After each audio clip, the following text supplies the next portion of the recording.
Hello, I'm Steve. I'm a detective, and I always have fun with my friend Blue.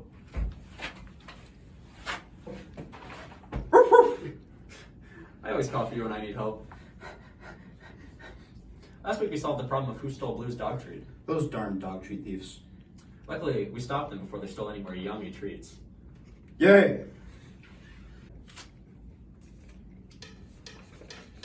We just got a letter. We just got a letter. We just got a letter. I wonder who it's from. Blue and I just love getting letters from you all. Let's see what our friend here has to say. Dear Steve and Blue, my name is Jarvis, and I'm 12 years old. I'm an anime enthusiast from Idaho and love to hike, go to church, and play ball. I love seeing you and Blue solve mysteries, and it inspires me to be more mindful and observant in my everyday life. Love, Harold. Well, gee, we just love how supportive y'all are, right? Oh, look, they included a picture. Looks like there's some sort of event. Oh, wow, they're posing with your cousin, Blue. But what are they wearing? This sure isn't from Idaho. How could this happen?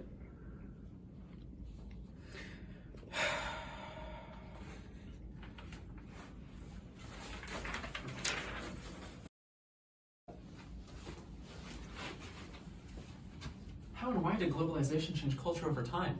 Do you have any idea, Blue? Globalization is a term used to describe how trade and technology have made the world into a more connected and interdependent place. So you see, Stephen, you blithering buffoon, massive international sports competitions have occurred since the 19th century and have been a means of cultural diffusion for hundreds of years. One example of this is the Olympics. The World Cup, thing where you kick the ball. Okay, so these big sporting events allow many different people to connect and bond over a shared interest, enabling for the transfer of culture, innovations, and... Your mom. Can you shut up? This globalization of culture via largely and publicly shared interests between nation provides access to other cultures and exposure to other ways of life. This often is aided by the media and its ability to rapidly spread culture over long distances. I'll get back to this.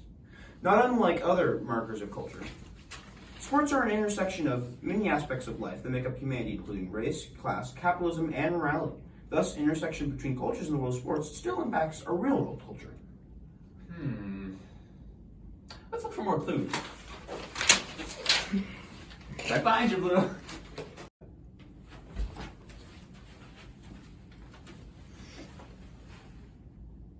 What are they meeting about?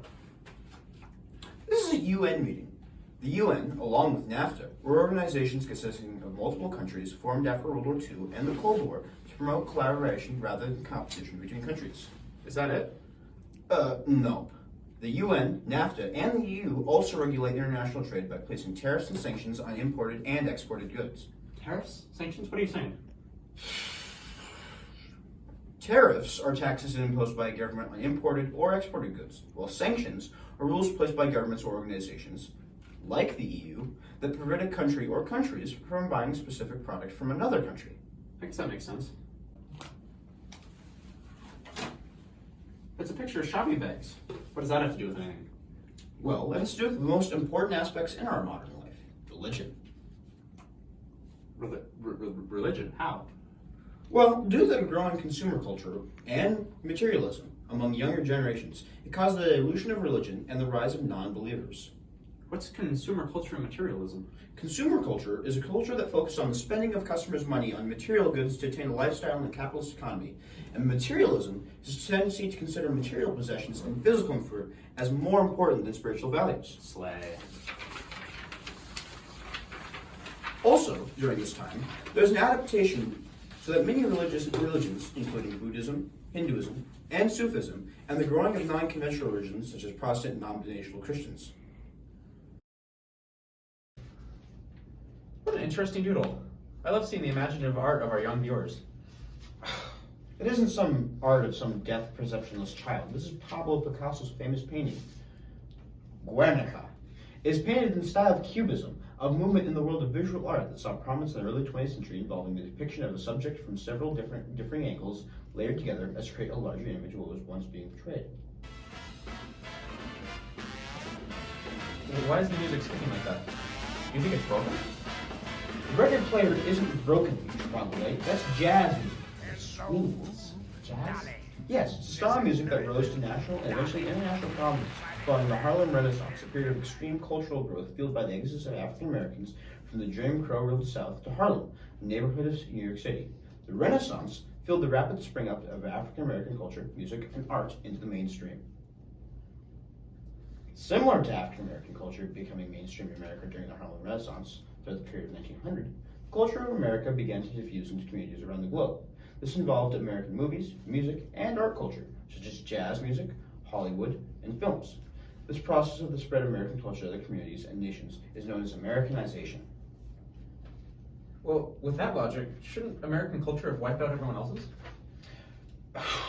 No way, you gangrenous fool. Due to the process of cultural synchronization, the melding of different cultures as they mix and combine, American culture merely influences many circles around the globe. It doesn't replace them.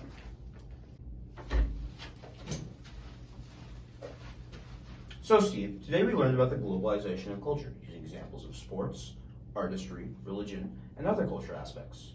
So what's your conclusion? Well, as culture globalized, it seems that everything became more connected, and nations started interacting in more closely ways than they did before. That's very fascinating. Thank you, Steve. And has this been good or bad? Well, I mean, it just seems like we're going down a bad path. I mean, the Industrial Revolution and its consequences have been